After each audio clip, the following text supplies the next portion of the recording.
Halo guys, selamat bertemu kembali di Akur Channel. Kali ini Mimin akan menceritakan kelanjutan Donghua Nine Sons Martial God bagian 56. Namun tak bosan-bosannya Mimin ingin mengucapkan maaf yang sebesar-besarnya, dikarenakan untuk video dan alur cerita tidak sama, jadi untuk videonya, hanya sebagai bumbu pemanis saja ya guys. Baiklah, supaya tidak berbasa-basi lebih lama lagi, langsung aja kita terobos ke ceritanya.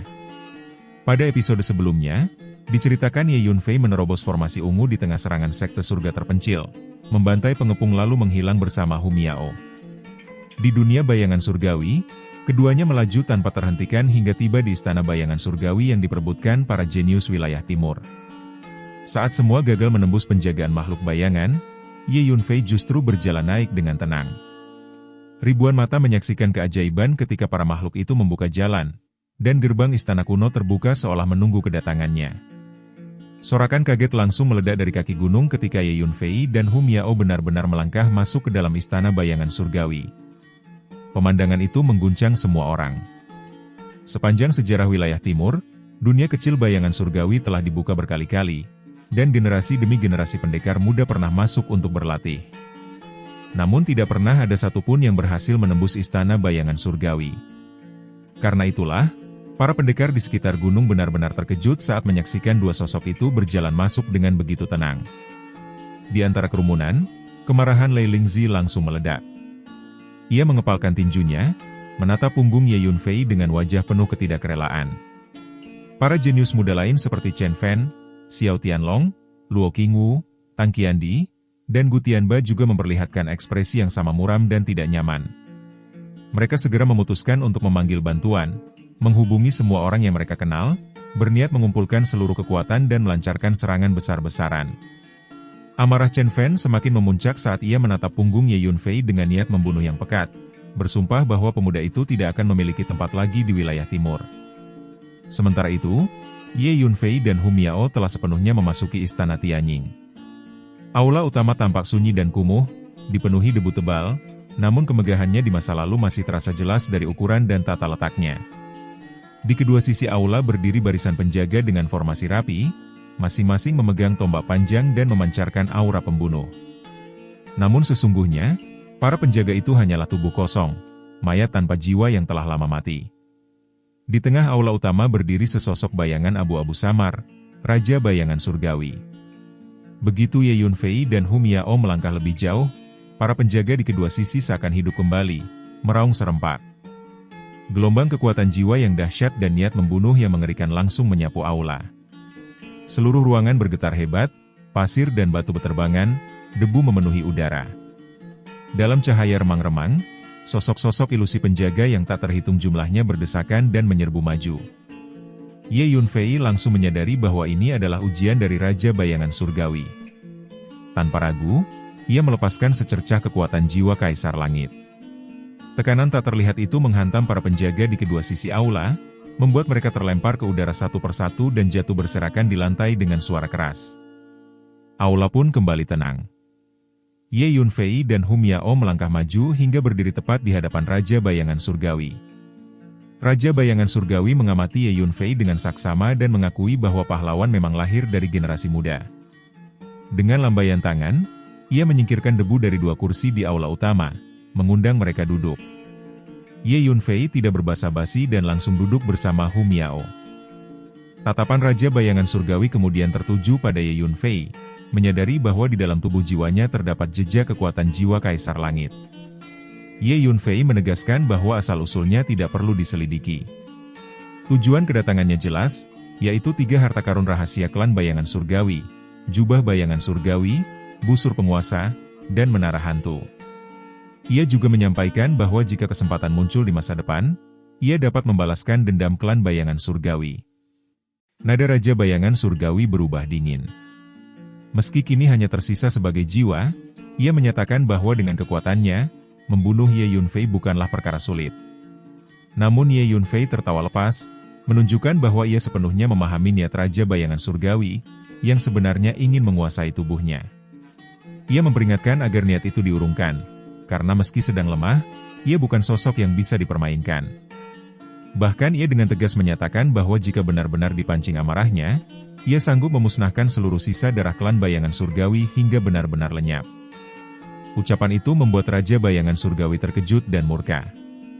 Ia berdiri mendadak, menatap Ye Yunfei dengan tajam, tidak percaya bahwa rahasia terbesar klannya diketahui oleh orang luar. Ye Yunfei lalu mengungkapkan bahwa di istana bawah tanah Istana Bayangan Surgawi, sekelompok pemuda klan Bayangan Surgawi masih disegel. Setelah segel itu dibuka, mereka akan dibangkitkan kembali sebagai harapan terakhir kelanjutan garis keturunan klan tersebut. Senyum tipis muncul di wajah Ye Yunfei saat ia menjelaskan hal itu. Faktanya, ketika Ye Yunfei masih menjadi Kaisar Langit di masa lalu, ia pernah memasuki dunia kecil Bayangan Surgawi dan mengunjungi Istana Bayangan Surgawi ini. Ia sangat mengenal tempat ini. Saat itu, karena memiliki terlalu banyak harta karun, ia tidak tertarik pada 3 harta rahasia klan Tianying dan membiarkannya tetap di sini. Keterkejutan Raja Bayangan Surgawi berubah menjadi keguncangan hebat. Ia mundur beberapa langkah, benar-benar bingung, menatap Ye Yunfei dengan ekspresi gelap dan ragu. Akhirnya, ia menghela napas panjang. Klan Bayangan Surgawi sudah tidak mampu lagi mengambil risiko. Dengan ada suara yang melunak, ia mengizinkan Ye Yunfei mengambil ketiga harta karun rahasia tersebut, dengan satu permintaan agar Ye Yunfei tidak melupakan janjinya untuk membalas dendam klan Tianying jika ada kesempatan, serta menjaga para pemuda klan yang akan segera terlahir. Ye Yunfei mengangguk tanpa ragu. Dengan satu jentikan jari, Raja Bayangan Surgawi mengirimkan 3 benda dari lengan bajunya. Ketiganya melayang dan mendarat di depan Ye Yunfei, sebuah jubah abu-abu, sebuah busur besar setinggi lebih dari 1 meter, dan sebuah menara abu-abu kecil seukuran kepalan tangan. Jubah Bayangan Surgawi, busur penguasa, dan menara hantu kini berada di hadapannya. Ye Yunfei langsung menyimpannya dengan satu lambaian tangan. Namun Ye Yunfei belum selesai. Ia mengajukan permintaan lain, yaitu mempelajari Sutra Hati Bayangan Surgawi, teknik inti klan Bayangan Surgawi yang selama ini dianggap sebagai harta terlarang bagi orang luar. Raja Bayangan Surgawi merasa tuntutan itu berlebihan. Sebagai balasan, Ye Yunfei mengungkapkan metode pembentukan arai pengumpul roh reinkarnasi 3 kehidupan, sebuah formasi yang mampu terus-menerus menyerap energi dan hukum dari kehampaan kacau. Jika dibangun di istana bawah tanah, formasi ini akan sangat bermanfaat bagi para pemuda klan Tianying yang sedang tertidur, menyehatkan tubuh dan jiwa mereka, serta memungkinkan kekuatan mereka terus meningkat selama masa tidur. Sebuah bola cahaya putih terbentuk di telapak tangan Ye Yunfei, berisi metode pembentukan formasi tersebut. Mendengar itu, Raja Bayangan Surgawi kembali berdiri dengan penuh emosi. Ia sangat memahami nilai arai pengumpul roh reinkarnasi 3 kehidupan yang legendaris itu, terutama bagi para anggota muda klannya yang disegel di bawah tanah. Tawaran itu membuat suasana di aula utama berubah drastis, menandai titik balik besar bagi masa depan klan Bayangan Surgawi. Ye Yunfei dengan tenang menanyakan pendapat Raja Bayangan Surgawi, apakah tawaran pertukaran itu akan diterima atau tidak. Dalam ketenangan sikapnya, tersirat keyakinan mutlak. Saat masih menjadi Kaisar Langit, Ye Yunfei telah mengumpulkan tak terhitung teknik dan keterampilan bela diri kelas atas dari berbagai dunia. Namun satu hal selalu luput dari tangannya, yaitu Sutra Hati Bayangan Surgawi. Sebagai teknik warisan inti klan Bayangan Surgawi, sutra ini memiliki ciri khas yang unik dan tidak tergantikan. Tanpa ragu sedikit pun, Raja Tianying langsung mengambil keputusan. Dengan satu jentikan jari, ia mengirimkan sebuah pesan yang terbentuk dari kekuatan jiwa, melayang lurus ke hadapan Ye Yunfei. Pada saat yang sama, Ye Yunfei juga mengayunkan tangannya, membuat bola cahaya putih di telapak tangannya terbang ke arah Raja Tianying. Raja Tianying segera menangkapnya, dan ketika kekuatan jiwanya menyelidiki isi bola cahaya itu, tubuhnya langsung bergetar hebat karena kegembiraan. Ia memastikan bahwa ini memang susunan pengumpul roh reinkarnasi 3 kehidupan yang legendaris, formasi yang selama ini hanya ada dalam catatan kuno. Kesadaran itu membuat Raja Tianying nyaris tak mampu menahan emosinya. Klan Bayangan Surgawi akhirnya melihat secercah harapan untuk bangkit kembali. Para anggota muda klan yang telah disegel terlalu lama sebenarnya mengalami kerusakan serius, baik pada tubuh fisik maupun jiwa mereka. Bahkan jika mereka dibangkitkan di masa depan, kekuatan mereka akan merosot jauh dari puncaknya. Namun dengan adanya susunan pengumpul roh reinkarnasi 3 kehidupan, sebagian besar masalah ini dapat diatasi. Formasi itu mampu menyehatkan tubuh dan jiwa mereka secara perlahan, bahkan memungkinkan kekuatan mereka terus meningkat saat masih tertidur. Tidak mengherankan jika Raja Tianying begitu gembira. Pada saat yang sama, Ye Yunfei telah menyerap sutra hati bayangan surgawi yang dilemparkan oleh Raja Bayangan Surgawi ke dalam lautan jiwanya. Informasi mendalam tentang teknik inti klan itu mengalir masuk, tertanam kuat dalam kesadarannya. Setelah memastikan tujuannya tercapai, Ye Yunfei menyatakan bahwa ia perlu mencari tempat yang tenang untuk menyempurnakan ketiga harta karun rahasia yang baru diperolehnya. Ia pun berdiri. Raja Tianying mengamati Ye Yunfei sejenak dan menyadari bahwa kekuatannya saat ini memang masih relatif lemah. Karena itu, ia memutuskan untuk memberikan bantuan tambahan. Dengan satu jentikan jari, sebuah cincin spasial dikirimkan ke arah Ye Yunfei. Selain itu, Raja Tianying juga menyatakan bahwa terdapat banyak ruang rahasia di Istana Bayangan Surgawi yang dapat digunakan dengan aman. Tak lama kemudian, seorang penjaga muncul di aula utama. Penjaga itu memberi isyarat hormat dan memimpin jalan menuju area belakang aula. Penjaga tersebut, sama seperti yang lain, hanyalah jiwa yang tersisa. Ye Yunfei menyimpan cincin spasial itu, lalu bersama Hu Miao mengikuti penjaga menuju ruang rahasia. Setelah Ye Yunfei pergi, suasana aula utama berubah. 8 tetua berjubah abu-abu tiba-tiba muncul. Salah satu dari mereka segera mempertanyakan keputusan Raja Tianying yang telah menyerahkan 3 harta rahasia klan kepada seorang manusia muda. Raja Tianying menjelaskan dengan tenang bahwa pemuda itu sama sekali tidak sederhana. Di dalam tubuh jiwanya tersimpan jejak kekuatan jiwa Kaisar Langit, sehingga sangat mungkin ia adalah putra atau murid seorang Kaisar Langit. Pengakuan itu membuat ke-8 tetua terkejut. Raja Tianying melanjutkan, mengungkapkan firasatnya bahwa di masa depan, pemuda tersebut benar-benar mungkin membantu klan Tianying membalas dendam. Salah satu tetua menyinggung bahwa klan mereka masih memiliki sekelompok anak muda yang hidup dan suatu hari mungkin dapat melakukan pembalasan sendiri. Namun Raja Tianying langsung menolak gagasan itu. Ia menjelaskan bahwa musuh klan Bayangan Surgawi terlalu kuat. Bahkan di masa kejayaan, klan mereka bukan tandingan. Penyegelan para pemuda saat itu hanyalah demi melestarikan garis keturunan agar klan tidak punah sepenuhnya. Harapan untuk balas dendam melalui mereka sangatlah kecil. Mendengar itu, ke-8 tetua hanya bisa terdiam, karena mereka tahu kebenaran pahit tersebut.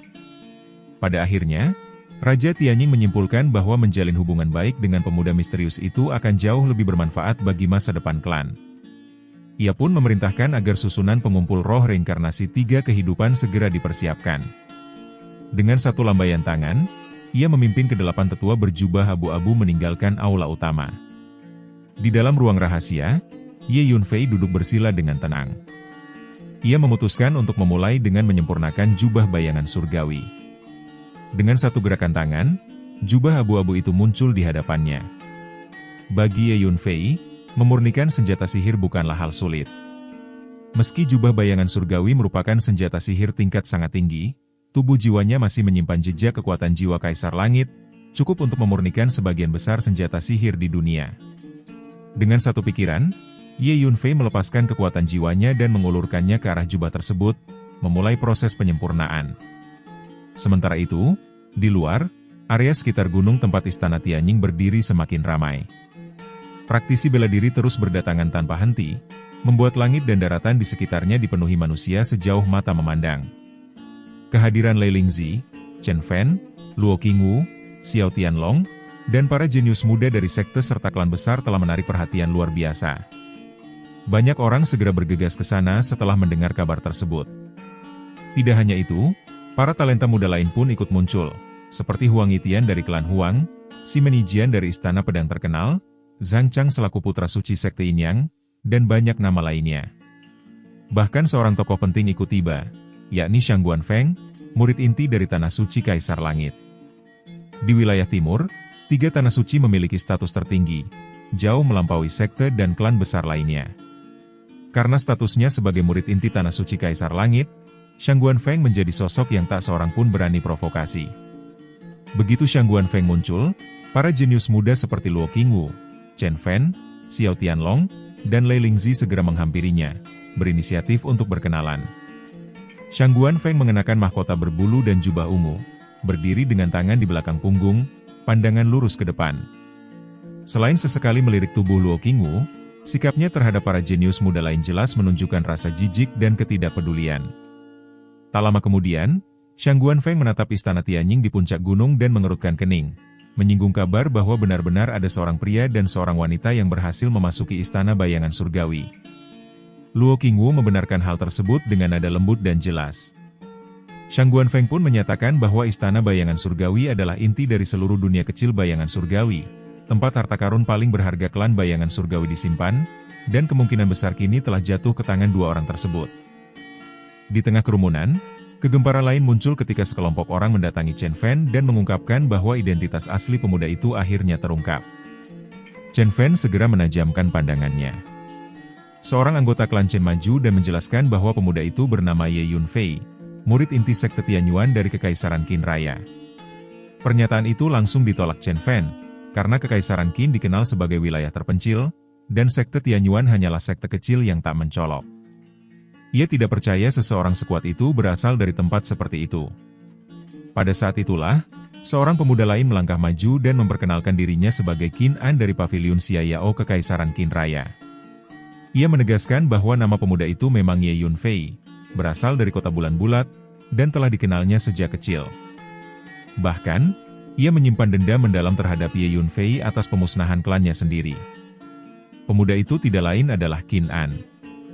Kali ini, dengan dibukanya dunia kecil bayangan surgawi, keempat sekte besar Kekaisaran Qin Raya masing-masing mengirim 5 murid, dan Qin An adalah salah satunya. Karena berbagai kekuatan besar seperti klan Chen, klan Xiao, klan Lei, dan perusahaan perdagangan Luohai tengah menyelidiki identitas Ye Yunfei dan menyebarkan potretnya, Qin An langsung mengenali wajah itu. Ia pun memanfaatkan kesempatan untuk mengungkap identitas Ye Yunfei kepada klan Chen. Mendengar semuanya, Chen Fan tertawa keras, menyatakan bahwa kini Ye Yunfei tidak lagi memiliki tempat untuk melarikan diri. Klan Chen bukanlah pihak yang bisa dibunuh sesuka hati. Xiao Tianlong pun menyatakan hal serupa tentang klan Xiao. Di kejauhan, Qin An mencibir dalam hati, merasa puas melihat Ye Yunfei telah memprovokasi sekte surga terpencil sekaligus klan Chen dan Xiao, dan menantikan bagaimana pemuda itu akan menghadapi badai besar yang segera datang. Saat ini, di dalam ruang rahasia istana bayangan surgawi, suasana kembali tenang setelah rangkaian pemurnian yang panjang. Ye Yunfei akhirnya menyelesaikan tahap terakhir. Dengan perasaan puas, ia menyadari bahwa jubah bayangan surgawi telah sepenuhnya disempurnakan. Ia melambaikan tangannya perlahan, dan jubah abu-abu itu langsung terbang, mendarat di tubuhnya, lalu menyatu sempurna tanpa meninggalkan jejak sedikit pun, seolah-olah telah menjadi bagian dari dirinya sejak awal.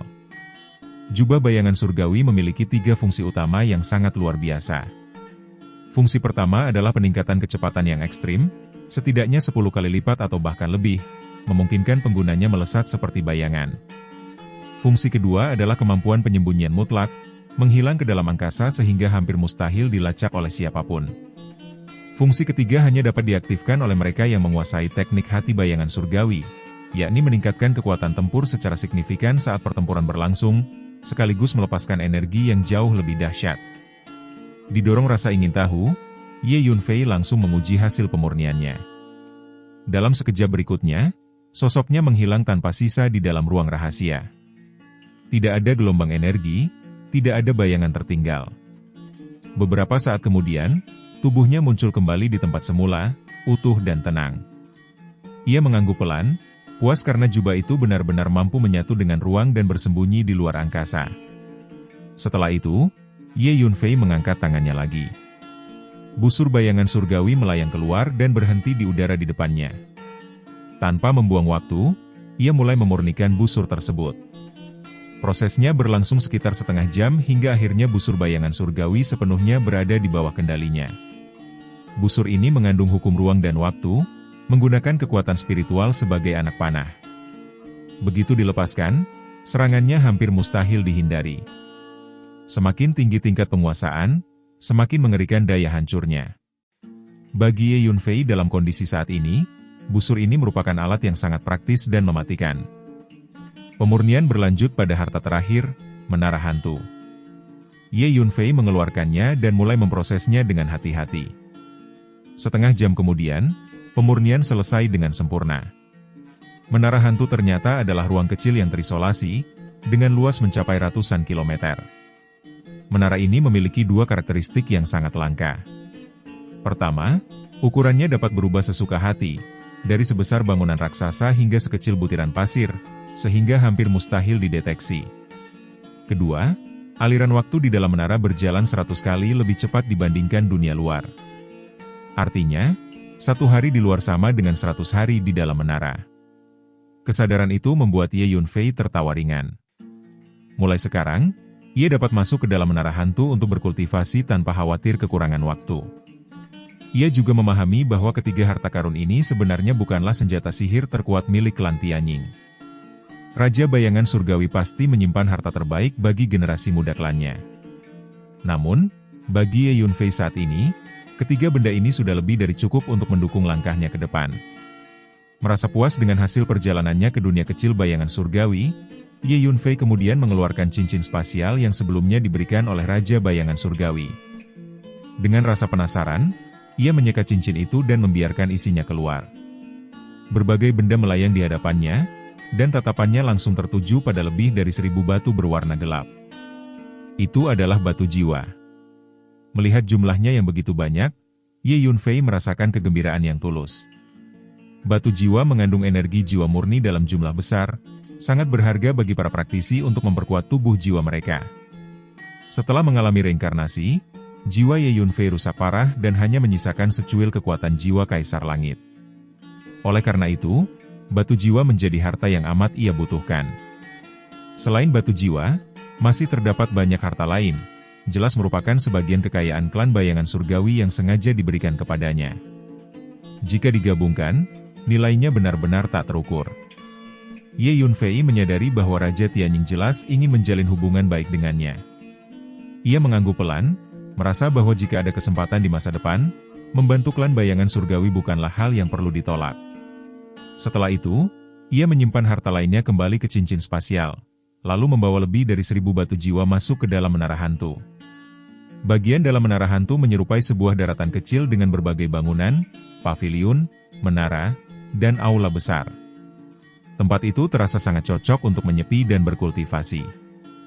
Ye Yunfei duduk bersila, sementara batu jiwa melayang mengelilingi tubuhnya.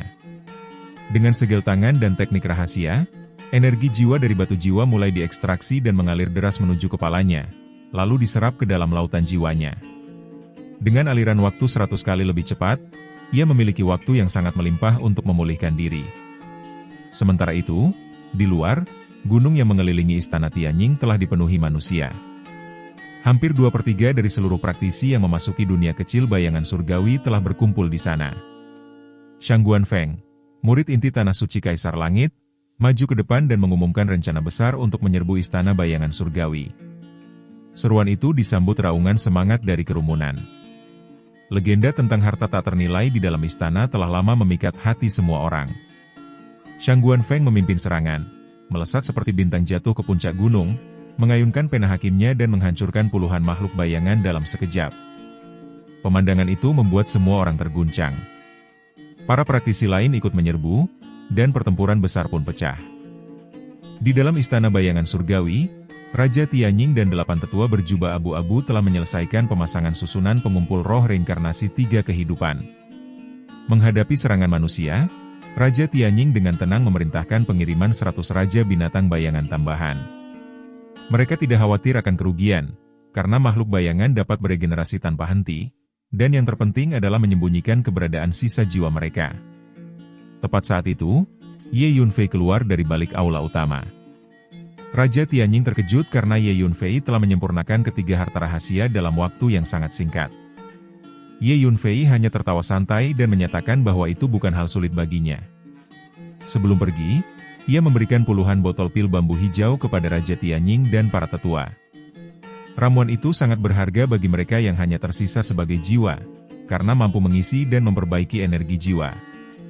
Kegembiraan langsung terpancar dari wajah Raja Tianying dan para tetua. Mereka bahkan sepakat menukar 15 Raja Binatang Bayangan dengan 20 botol pil bambu hijau. Setelah kesepakatan tercapai, Ye Yunfei menanamkan sebagian kekuatan jiwanya ke dalam 15 Raja Binatang Bayangan itu, lalu memindahkan mereka ke dalam menara hantu. Akhirnya, Ye Yunfei melangkah keluar dari Istana Tianying dengan senyum tipis, meninggalkan harapan bagi klan bayangan surgawi. Di belakangnya, tawa Raja Tianying menggema penuh rasa syukur, sementara 8 tetua berjubah abu-abu dipenuhi keyakinan bahwa dengan bantuan ramuan itu, mereka masih memiliki waktu panjang untuk menyaksikan kebangkitan kembali klan bayangan surgawi. Dan, adegan ini pun mengakhiri pertemuan kita kali ini. Terima kasih kepada semua yang telah menyimak dari awal sampai akhir video ini. Dan juga Mimin ingin mengucapkan terima kasih yang sebesar-besarnya kepada semua yang sudah subscribe Akur Channel. Semoga semuanya dimudahkan rezekinya, dan dilancarkan segala urusannya, juga disehatkan selalu setiap saat, dan terhindar dari segala penyakit. Amin.